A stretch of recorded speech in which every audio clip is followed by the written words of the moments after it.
माता पार्वती ने 2 वर मांगे थे भगवान शंकर से।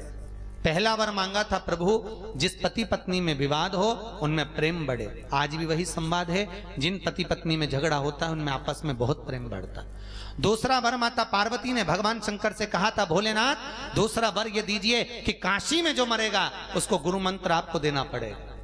भगवान शंकर बोले, पार्वती कैसी बात करती है, सांसारिक जीवों को मैं गुरु मंत्र कैसे दे सकता हूं। भगवान शंकर से पार्वती ने जिद करी, भोजन करना माता जगदम्बा ने छोड़ दिया। तब शिवजी राजी हुए, ठीक है पार्वती तेरे कहने पर काशी में जो मरेगा उसको गुरु मंत्र मैं दूंगा। पर पार्वती ने कहा, आप तो बोले गुरु मंत्र दूंगा, पर मुझे कैसे मालूम पड़ेगा कि आपने गुरु मंत्र दिया। बहुत चतुर थी माता पार्वती। जगदम्बा ने जैसे ही कहा, मुझे भी तो मालूम पड़े कि आपने गुरु मंत्र दिया है। भगवान शंकर बोले, तो तू क्या चाहती है। पार्वती जी बोली, एक बार दीजिए, काशी में जो मरेगा उसको गुरु मंत्र आप सीधे कान में देना और सीधा कान उसका मोड़ देना, तो मुझे मालूम पड़ जाएगा कि आपने गुरु मंत्र दिया है। आज भी काशी मरण मुक्ति एक किताब निकली हुई है, आप लोग उसे पढ़ें, उसमें प्रमाणिकता दी जाती है। काशी में मरने वाले का आज भी सीधा कान अपने आप टेढ़ा हो जाता है। क्यों?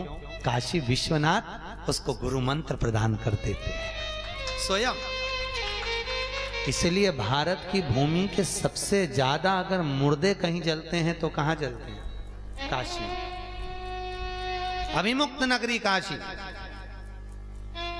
सतयुग में भी थी, त्रेता में भी थी, द्वापर में भी थी, कलयुग में भी है, और कलयुग के बाद में भी सृष्टि अगर नष्ट भी हो जाती है तो भी काशी रह जाती। अभिमुक्त निवेदन किया।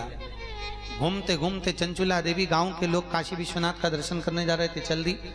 अब इसका मन कभी कथा में तो रमता नहीं था। कई कई माताएं होती हैं तीर्थ करने चली जाती हैं पर मन नहीं रमता, वो तो शॉपिंग करने जाती हैं। सबसे ज्यादा शॉपिंग लोग तीर्थ में करते हैं। ये भी खरीद लूं बच्चे के लिए, पोते के लिए, पोती के लिए, घर के लिए, ये ले लूं वो ले लूं, जो मिल जाए सारा खिलौना ढेला सब कुछ ढेर लगा ले। अब चंचुला देवी ने विचार करा, मैं करूं क्या, मंदिर में मन लगे नहीं, काशी विश्वनाथ का दर्शन करने गई नहीं, बाजार घूम रही थी। बाजार घूमते घूमते एक शंकर जी के पावन महीने मंदिर में, और वहीं पर शिव महापुराण की कथा हो रही थी। उस कथा को माता पार्वती की ऐसी कृपा हुई, शिव की ऐसी कृपा हुई कि चंचुला देवी ने कुछ क्षण की शिव महापुराण सुन ली। और शिव पुराण सुनने के बाद वहां से चली तो मन में भाव आया, एक बार ऐसी शिव पुराण श्रवण में पूर्ण करूं। बाबा से विनती कर पूरी शिव महापुराण चंचुला देवी ने काशी की नगरी में श्रवण करी और विश्वनाथ जी से विनती करी, भोलेनाथ मैं आपके ही धाम को जाऊं। विश्वनाथ के धाम को वो चंचुला देवी प्राण त्याग कर चली गई।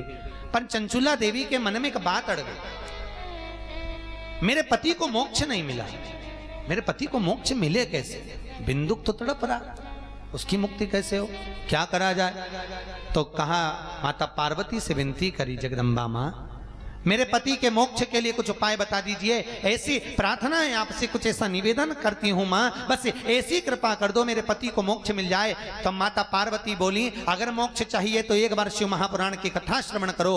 और माता चंचुला देवी ने नारद जी से जाकर विनती करी। नारद जी ने कहा, मुझे तो श्राप लगा है, मैं एक जगह नहीं बैठ सकता, पर मेरा मित्र है तुमरू का। नारद जी के मित्र का दर्शन आप शंकर जी के जितने मंदिर बने होंगे ना उस पर करिएगा।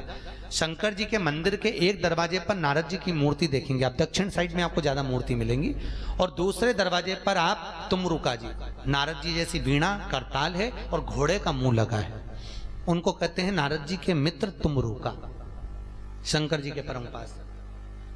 तुमरुका जी से विनती करी, तुमरुका जी आप कथा कहिए। तुमरुका जी ने कहा, कथा तो कह दूं पर यजमान जोड़े के रूप में कौन बैठेगा? विनती करी। पार्वती जी ने कहा, तू शंकर जी की आराधना कर, शंकर भगवान की आराधना करी। तो शिव जी ने चंचुला देवी से कहा, तुम चिंता मत करो, पार्वती और शिव स्वयं शिव महापुराण के यजमान बनकर बैठेंगे। भगवान शंकर ने पार्वती से कहा, तू श्रृंगार करके आ। भगवान शंकर भी श्रृंगार करने गए और पार्वती मैया श्रृंगार करने पहुंची। माता पार्वती को श्रृंगार में 16 दिन लग गए, भगवान शंकर को श्रृंगार में 16 दिन लग गए। पहली बार भगवान शंकर दूल्हे जैसा श्रृंगार करे हैं और माता पार्वती पहली बार स्वर्ण का आभूषण धारण करी है विवाह के बाद, पहली बार।